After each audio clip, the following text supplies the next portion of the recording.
بسم اللہ الرحمن الرحیم۔ تمام تعریفیں اللہ کے لیے، درود اور سلام محمد اور آل محمد کے لیے۔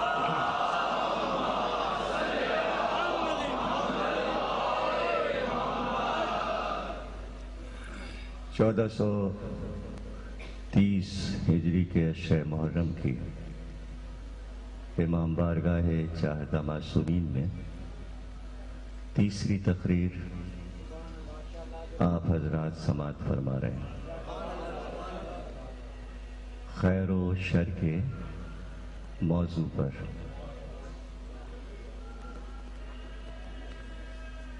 عرض کیا گیا کہ قرآن نے اور دین اسلام نے لغوی اعتبار سے ایک لسانی خدمت یہ کی ہے کہ دو لفظ ایسے دے دیے کہ جو ایک دوسرے سے پہچانے جائیں۔ اس کے علاوہ دنیا کی اور زبانوں میں بھی ایسا ہے، لیکن اسلام میں بہت زیادہ تفصیل کے ساتھ کہ لفظ اپنے معنی رکھتا ہو اور وہ مشہور بھی ہو، تو وہ لفظ جو جس جگہ پر استعمال ہوتا ہے اس کو اگر اس کی جگہ سے ہٹا دیں گے تو لوگ اسے قبول نہیں کریں گے۔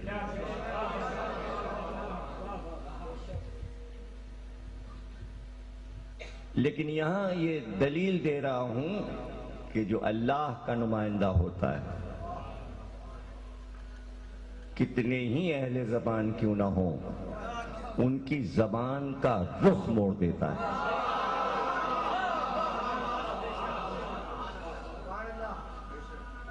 صدیوں سے عرب عربی پہ ناز کر رہے تھے، قرآن نے سارے مفہوم بدل کے رکھ دیے اور ایسے ایسے لفظ دیے کہ وہ دنگ ہو گئے۔ یہ ہے قرآن کی حقانیت کی دلیل، اور ہر لفظ میں ایک حسن، جیسے چونکہ جو زبان کا شائق ہوتا ہے اور جسے ادب سے دلچسپی ہوتی ہے تو وہ اچھے لفظوں کو سن کر داد دیتا ہے۔ قدرت نے ایسی زبان میں قرآن کو اتار دیا کہ کفر داد نہ بھی دینا چاہے تو چھپ چھپ کے داد دے۔ ایک طرف زبان کی طاقت، دوسری طرف خدائی طاقت۔ بنی ہاشم کو اللہ نے یہ ملکہ دیا تھا کہ جو لفظ جہاں بول دیں وہ سند بن جاتا تھا، سند بن جاتا تھا۔ اور ہر عہد میں جو سردار ہوتا بنی ہاشم کا تو اس کو آئیڈیل سمجھتے تھے عرب والے، اپنے نثر پاروں میں، تقریروں میں، قصیدوں میں، شاعری میں اس سے سند لیتے تھے، اسے سناتے تھے آ کے۔ تو ابو طالب کے پاس بڑے بڑے شعراء آ کے قصیدہ سناتے تھے اور یہ تمنا کرتے تھے کہ کسی شعر پر ابو طالب واہ تو کر ہی نہیں سکتے۔ دیکھیے ابو طالب جو شعر کہتے ہیں اس سے بڑا شعر تو کوئی کہہ نہیں سکتا، تو وہ کسی کو کیوں داد دیں گے؟ تو صرف یہ خواہش مند تھے کہ اگر کسی شعر پر ابو طالب نے سر ہلا دیا تو وہ شعر سنہرے حروف سے لکھا جاتا تھا، بینر بنا کے لگا دیا جاتا تھا۔ ارے صرف ابو طالب کا سر ہل جائے تو وہ شعر سنہرا ہو جائے۔ ابو طالب نے محمد کی شان میں جو شعر کہے،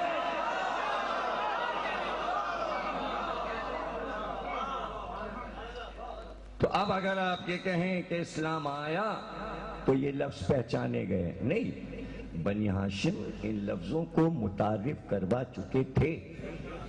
یہ ان کا ادب تھا کہ ہر چیز کو غیب میں رکھا، تاکہ جیسے ہی محمد آئیں چاروں طرف پھول کھلنے لگے، پھول کھلنے لگے۔ ہر ایک اپنی تخلیق، اپنی تصنیف، اپنے کارناموں کو چاہتا ہے تسلسل ہو جائیں، نمایاں ہو جائیں، دیکھے جائیں۔ بنی ہاشم اپنے کارناموں کو چھپا رہے ہیں تاکہ سارے کارنامے چھوٹے لگیں جب محمد آئیں۔ یہ ہے نبی کی آمد کا انتظار۔ تو خیر و شر کا لفظ قرآن آنے کے بعد نہیں پہچانے گئے دونوں لفظ۔ عرب میں معیار تھا کہ جدھر بنی ہاشم ہے وہاں خیر ہے، جہاں بنی امیہ ہے وہاں شر ہے۔ یہ طے شدہ ہے۔ جنہوں نے عرب کی تاریخ نہیں پڑھی وہ جہالت کی بات کرتے ہیں۔ عرب میں طے تھا کہ بنی ہاشم جن کی طرف ہے وہ سب خیر پر ہیں۔ اگر بنی امیہ سامنے آ گئے تو شر عرب میں شروع ہو گیا۔ یہ طے شدہ بات ہے، سب کو معلوم ہے۔ تو جملہ تو آپ کہوں گا نا، جو بنی امیہ کی تعریفیں کر رہے ہیں وہ سب شر ہیں، اور جو بنی ہاشم کا قصیدہ پڑھ رہے ہیں وہ سب خیر۔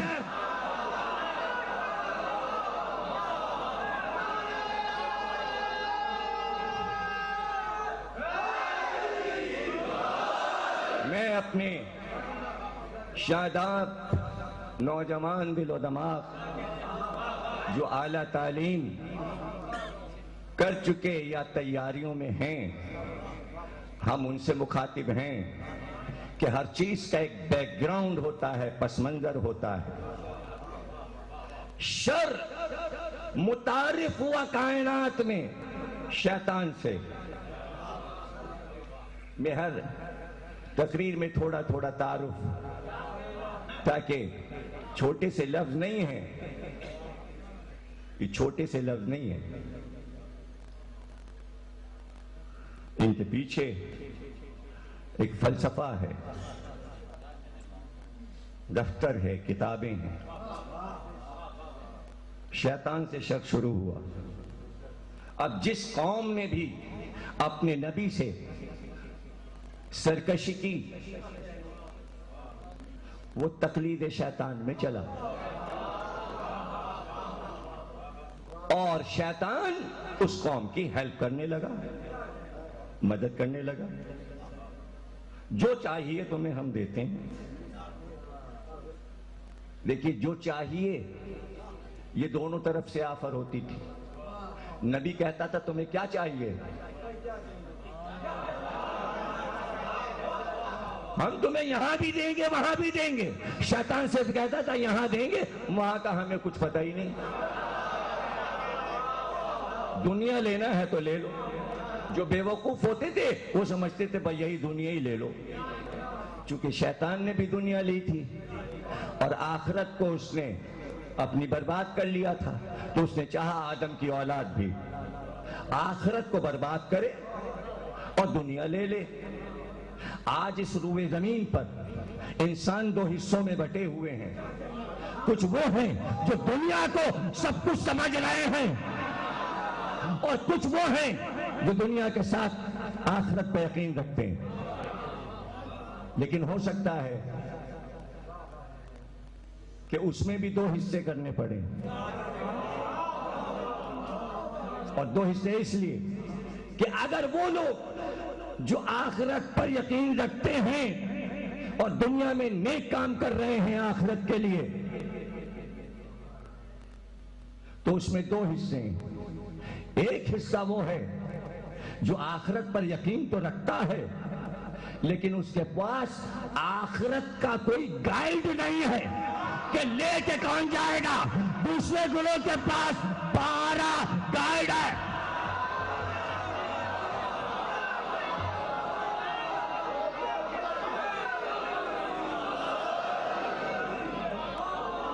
اب شر سے بچا کیسے جائے؟ کوئی شر سے بچانے والا خیر تو ہو.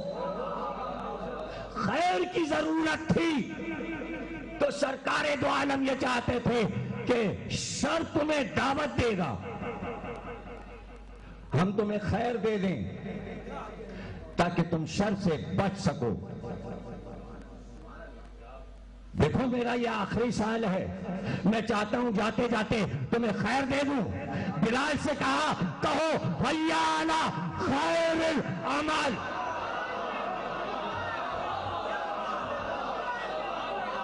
پکارو. اور پھر کہا یہ علی خیر ہیں، اگر ان کا دامن تھامے رہے تو شر سے بچو گے. یہ ایک طے شدہ بات ہے، جس کے ہاتھ میں علی کا دامن ہے وہ شر سے بچا ہوا ہے. جیسے ہی علی کا دامن ہاتھ سے چھوٹا، شر نے بے اور الف سے پہلے شر لگا کے شراب بنایا.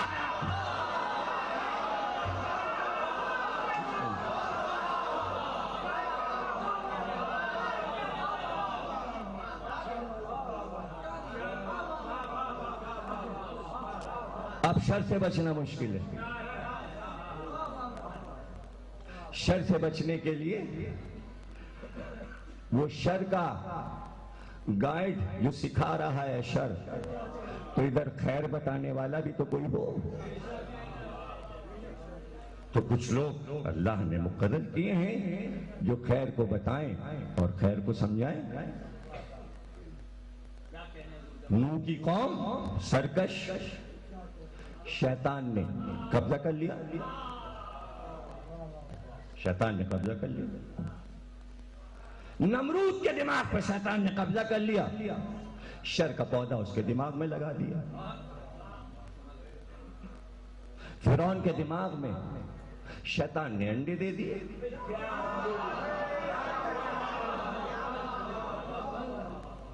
بات آگے بڑھتی رہی. آخر میں جب فرعون فنا ہو گیا تو شیطان کی پناہگاہ ختم ہو گئی. جہاں اس نے آشیانہ بنایا تھا وہ غرق ہو گیا. تو اس نے ادھر ادھر دیکھا کہ اسی نبی کی امت میں سے کچھ لوگ مل جائیں تو ہم اپنی جگہ بنا لیں. یہودیوں کے گھر میں شیطان نے شر کا پودا لگایا. قرآن نے کہا کائنات کا سب سے بڑا شر یہودی ہے. کل بھی آج بھی رہے گا. اب یہ سارے مسلمان یہی رونا رو رہے ہیں، یہودی یہودی یہودی یہودی. فلسطین کا مسئلہ یہودی، اسرائیل کا مسئلہ یہودی، امریکہ کا مسئلہ یہودی، برطانیہ کا مسئلہ یہودی، کائنات کا مسئلہ یہودی، بینکنگ یہودی، یہ یہودی، میڈیا کا بڑھنا یہودی، یہ یہودی، یہ یہودی، یہ یہودی. بھائی الغار تو ہے یہودی. الغار جڑ بتا کے دوری تو بتاؤ. جب تک جڑ نہیں بتاؤ گے تب تک سمجھ میں نہیں آئے گا. ابھی تو جملہ کہا کہ جب شیطان کی پناہگاہیں ختم ہوتی ہیں تو انبیاء کی امت میں سے تلاش کرتا ہے. تو اگر موسیٰ کی امت، صالح کی امت، ہود کی امت میں شیطان نے اپنے آدمی ڈھونڈ لیے تو کیا محمد کی امت میں شیطان نے اپنا؟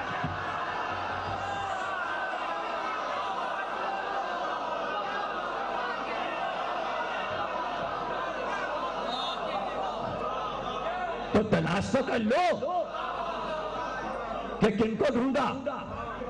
اسی لیے کہتے ہیں کہ شہر علم اور اس کے دروازے کو چھوڑ کے نہ جاؤ. علم ہی سمجھا سکتا ہے. جہاں علم نہیں ہے اس نے نہج البلاغہ کہاں پڑھی ہوگی؟ جس کے پاس علم نہیں ہے اس نے فاطمہ زہرا کا خطبہ کہاں پڑھا ہوگا؟ جس کے پاس علم نہیں ہے اس نے زینب کا خطبہ کہاں پڑھا ہوگا؟ جس کے پاس علم نہیں ہے اس نے سید سجاد کا خطبہ کہاں پڑھا ہوگا؟ یہ سارے لوگ عربی کے ماہر نہیں ہیں مگر یہ خطبے یاد ہے تو مجلس کی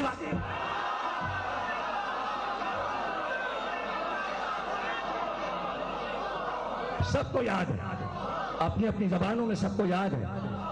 تو علم سے تو دور ہو، کہاں بیٹھے ہو؟ خطبہ ہی تو علم ہے، خطبہ ہی تو، خطاب کرنا علم ہے. پیغمبر خطاب کرتے تھے تو سورے پڑھتے تھے، اللہ کہتا جاتا تھا یہ دہراتے جاتے تھے. اور امام اور معصوم جب خطبہ دیتے تھے وہاں اللہ بولتا تھا تو پیغمبر بولتے تھے. یہ لوگ جب بولتے تھے تو اللہ ان کی زبان بن جاتا تھا.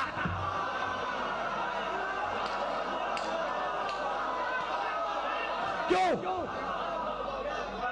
اب اس پہ کوئی حیرت نہ کرے. علامہ اقبال نے کہا ہے کہ مومن جب بولتا ہے تو اللہ کہتا ہے مومن کی زبان بن جاتے ہیں. وہ علامہ اقبال، مومن کی زبان اللہ بن سکتا ہے، علی کی زبان اللہ نہیں بن.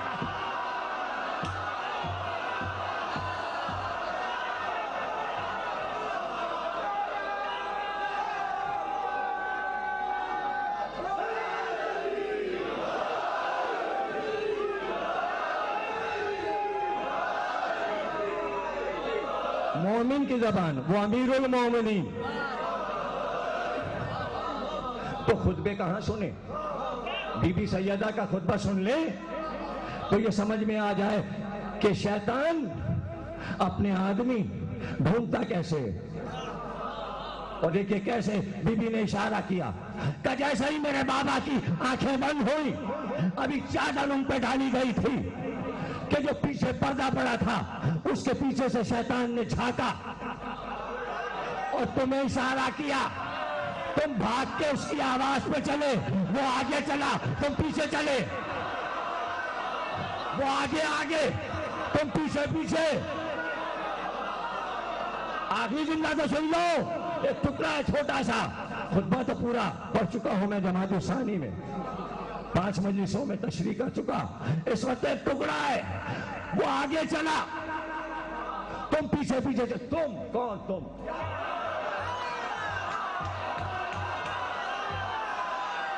تم پیچھے پیچھے چلے.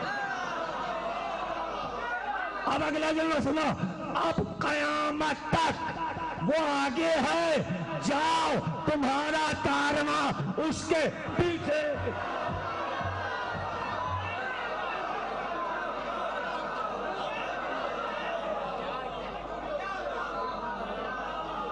بس کتنا اچھا ہے کہ محرم آ کر شیطان کے اس کارواں سے کچھ لوگوں کو توڑ لیتا ہے کہ آؤ اس کارواں میں ہو جاؤ جس کارواں کا امام علی اور حسین جیسا ہے، جہاں خیر ہی خیر ہے، خیر ہی خیر ہے. جاؤ لے جاؤ. اور ایک دن قرآن کی آیت، آخر اس دن جہنم کے دانے پر پہنچائی کہ اس نے دم لیا. ایک جگہ نہیں کئی جگہ پہنچانے والا وہ شر. بچیں کیسے؟ چلنا ہے صراط مستقیم پر، پہچانے تو ہو جائیں. صرف نعرے بازی سے نہیں ہوگا یہودی یہ یہودی وہ. حدیثیں دیکھو پیغمبر کی. کیا یہودی صرف اسرائیل میں رہتا تھا؟ بات کو سمجھیں. ابھی تو پتہ چلا کہ بمبئی میں بھی یہودی تھے، انہی کے گھر میں اڈا بنایا ہوا تھا، ان کی پوری کالونی تھی.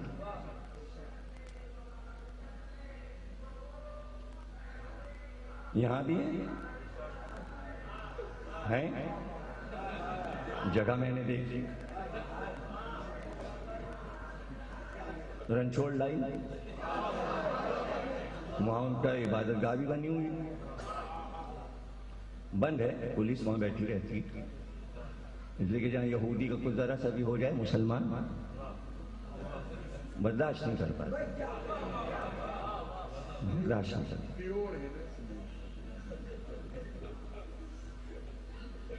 تو کیا یہودی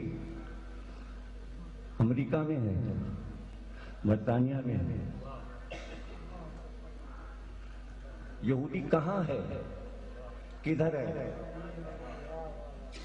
تلاش کرنا ہے، کوئی ایسی پہچان ہو کہ ہم یہودی کو جلدی سے پہچان لیں۔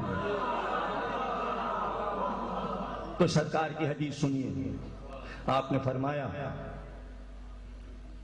کہ ہم محمد اور آل محمد کو جو بھی قتل کرے گا اس کا سجدہ پتہ لگانا وہ یہودی کے لطفے سے ہوگا۔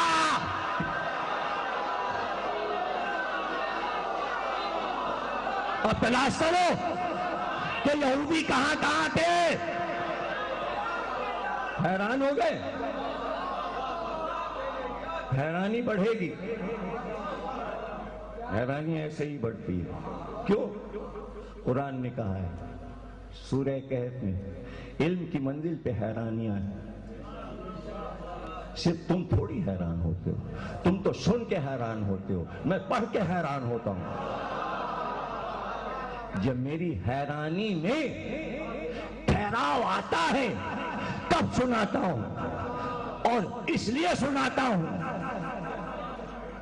کہ ذہنوں کی تمہارے تطہیر ہو چکی،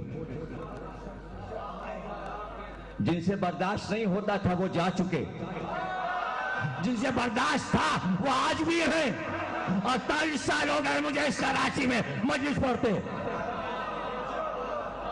4 نسلیں مجلس سن چکی۔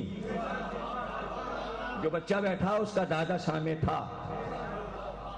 ایک تاریخ ہے ہماری، اپنی الگ تاریخ ہے، کراچی کی تاریخ الگ ہے، وہ ہماری لکھی جا رہی ہے، وہ بھی لکھی جا رہی ہے، وہ سب بعد میں پڑھیں گے۔ ہر چیز کی تاریخ ہوتی ہے، تاریخ کے بغیر بات سمجھ میں نہیں آتی۔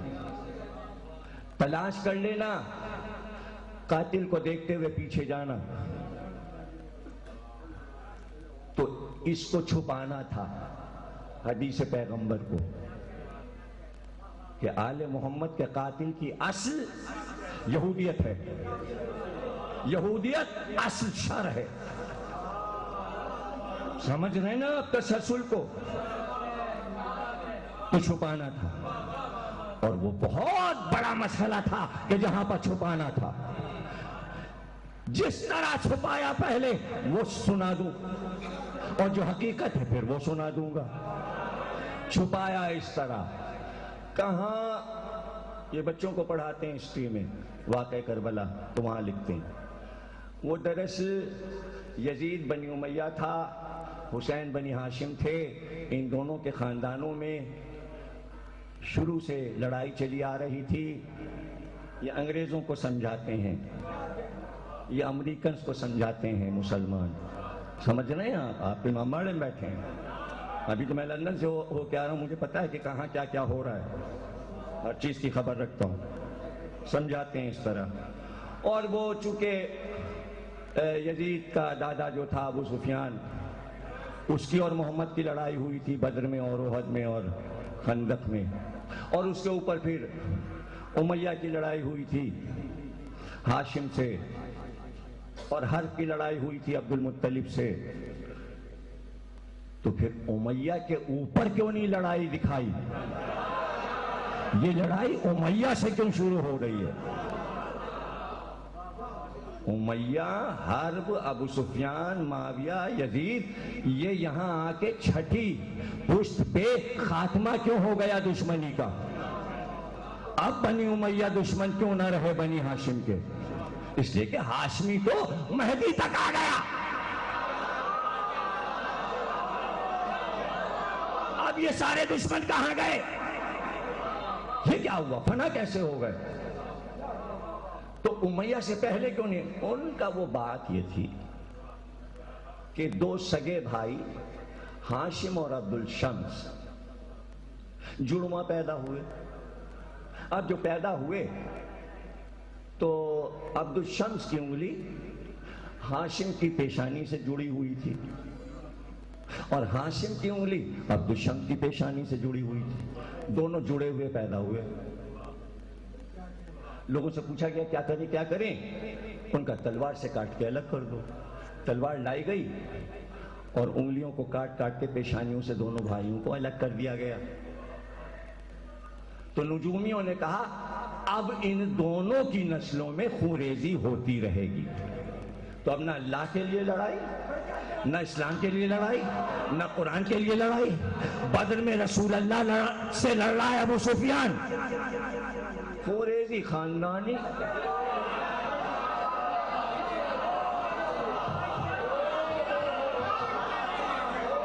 وہ تو انگلیاں جو تھیں ایک دوسرے سے جڑی تھی، یہ تو ہونا ہی تھا. کچھ پردے میں چھپایا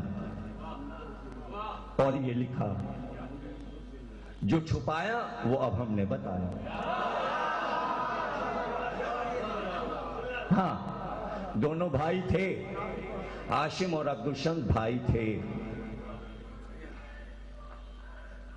ایک ماں ایک باپ سے. لیکن ہاشم کی نسل بڑھی، عبد الشمس کے اولاد نہیں ہوئی. بعد میں دو بیٹیاں ہوئیں، بیٹا نہیں ہوا. ہاشم کو اللہ نے 3 بیٹے دیے اور پھر عبد المطلب جیسا بیٹا دیا جو سردار عرب قرار پائے. ایسا بیٹا عبد الشمس کے پاس نہیں تھا. لوگ تانے دیتے تھے، عبد الشمس تیرے بیٹا نہیں ہے، تیرے وارث نہیں ہے، کعبے کے وارث تو یہ لوگ بنیں گے. اس نے کچھ سوچا، شیطان تو ڈھونڈتا ہے، کچھ پھونک دیا ہوگا اس نے، یا ہو سکتا ہے ایسا نہ ہو، بعد میں پھونکے. دیکھتے ہیں عکاس کا میلہ ہوتا تھا، وہاں غلام بکنے آتے تھے. سوداگر یہ کرتے تھے کہ محلوں سے نکلتے تھے، چھوٹے چھوٹے بچے کہیں کھیل رہے ہوتے تھے، چپکے سے ان کو کوئی چیز سنگھا کے بے ہوش کر کے تھیلی میں بند کر کے لے آتے تھے. پھر ایک حجرہ بناتے تھے، اس میں بھرے رہتے تھے، انہیں کوڑوں سے مارتے تھے، خوف زدہ کر دیتے تھے، پھر کسی دور کے ملک میں لے جا کے غلام بنا کے بیچ دیتے تھے. یہ کاروبار صدیوں سے چلا آ رہا تھا.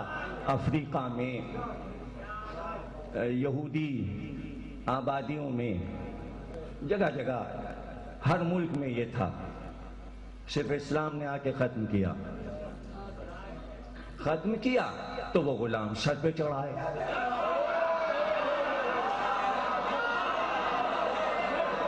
اگر اسلام بھی وہی کرتا، کوڑے لگا لگا کے ساری زندگی غلام بنائے رہتا تو ہمارے سر پہ تو نہ بیٹھے ہوتے.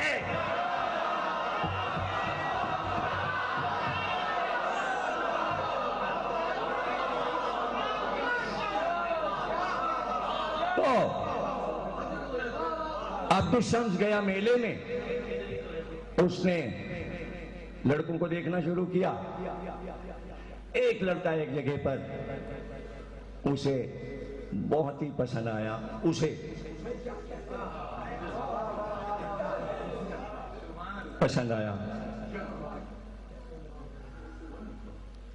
رنگ تو اس کا کالا تھا لیکن آنکھیں نیلی تھی.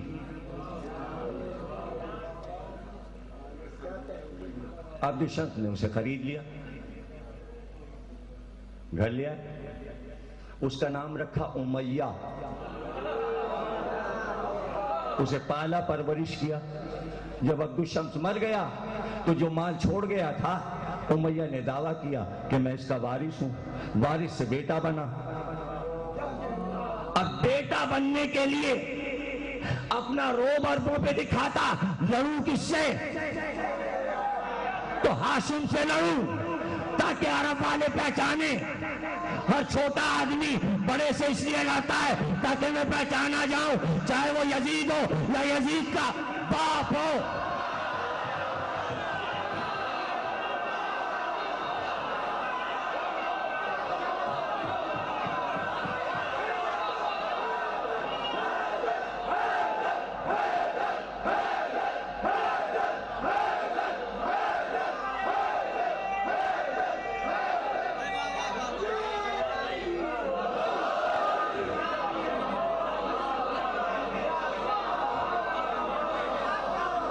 نسل چلی اور یہ حدیث کہیں میں ابھی کل یا پرسوں کاغذ میں نے پڑھا تھا، پھر دہراتا ہوں تاکہ خیر و شر کا معاملہ بالکل کھل کے سامنے آ جائے کہ فرمایا رسول خدا نے اپنی پیاری بیوی سے،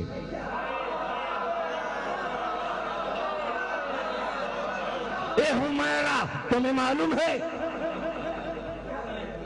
کہ جب اللہ نے یہ طے کیا کہ دنیا میں اپنی توحید کا پرچم گاڑے تو اللہ نے، رسول اللہ کی حدیث ہے بہت مشہور اور راویہ وہ ہیں، تو اللہ نے توحید کا پرچم جبریل کو دیا، جبریل نے توحید کا پرچم لا کر بنی ہاشم میں، سرکار یہ کہہ دیجئے کہ محمد کے صحن میں بنی ہاشم میں،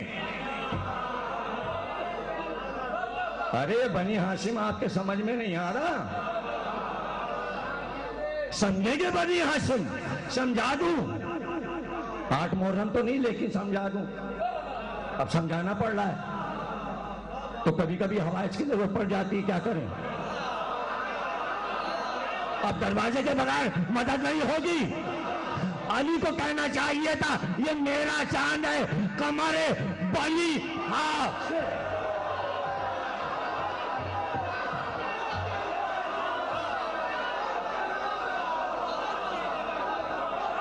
بنی ہاشم،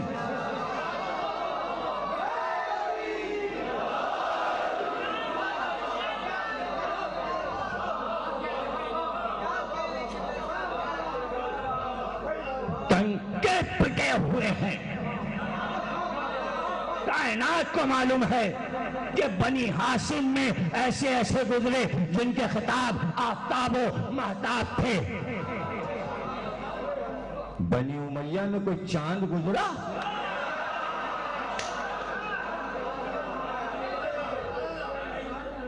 بنی امیہ کی شکل و صورت کسی نے لکھی ہے؟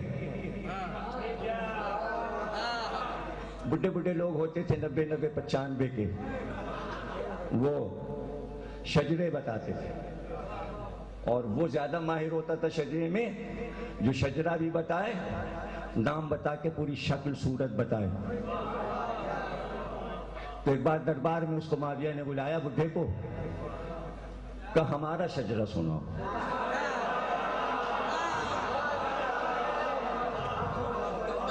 اس نے کہا جانے دے، چھوڑ دے، 90 سال کا بوڑھا، کہا اچھا یہ بتا دے کہ امیہ اور عبد المطلب میں فرق کیا تھا؟ تو سن لے، جب عبد المطلب آتے لگتا سورج طلوع ہو رہا ہے، پیشانی چاند کی طرح چمکتی تھی، بادشاہوں کی طرح چلتے تھے، چوڑا سینہ، بڑے بازو، لمبا قد، زلفیں کاندھوں پر، اور امیہ کبڑا تھا، مہنگا تھا،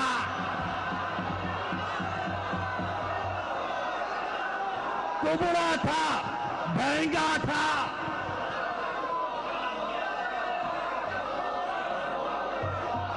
جاؤ تاریخ پڑھو،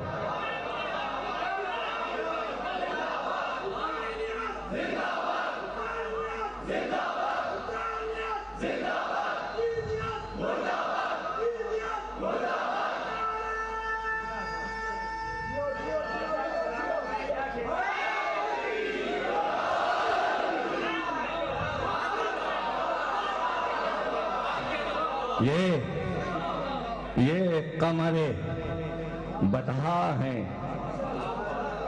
کوئی ماہ عرب ہے، کوئی ماہ حجاز ہے. یہ ہاشم کا خطاب. عبد مناف کلاب اتنے خوبصورت ہیں کہ چہرے پہ نقابیں بڑی رہتی تھیں اماموں کی کہ لوگ حسن کو برداشت نہیں کر پاتے تھے. ہاشم کے والد اور ہاشم کے دادا، جبکہ ہاشم خود رسول اللہ کے پردادا ہیں، عبد المطلب دادا ہیں. تو تعریفیں مجھے کرنے تو دو. وجہ میں بتا دوں، تعریفیں ہاشمی کی اس لیے ہوتی ہیں کہ فخر تو کریں کہ محمد کو کسی گھٹیا خاندان میں نہیں پیدا کیا.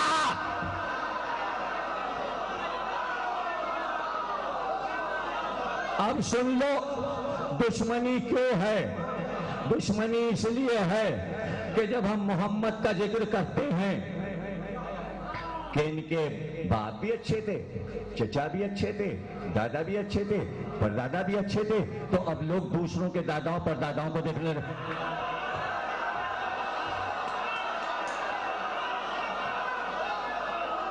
ارے تو خوش ہو کے محمد کے اجداد کی تعریف ہے، چلتے اس لیے کہ کیا کریں، جو محمد کے اجداد ہیں وہی علی کے اجداد ہیں.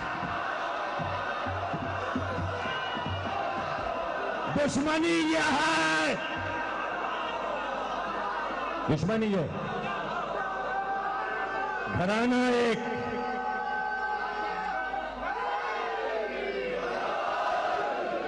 گھرانہ ایک، گھرانہ ایک. اور کچھ خاندان ایسے ہوتے ہیں، کچھ خاندان ایسے ہوتے ہیں. یہ ایک سبجیکٹ پہ بول رہا ہوں، بہت وسیع سبجیکٹ ہے، اس پہ انگلش میں بہت کتابیں لکھی گئی. نسلی شرافتیں اور نسلی صفات، یہ ایک موضوع ہے، بہت بڑا موضوع ہے. تو کچھ نسلیں ایسی ہوتی ہیں کہ جو بھی آئے گا اس نسل میں ایک کی جھلک دوسرے میں نظر آئے گی.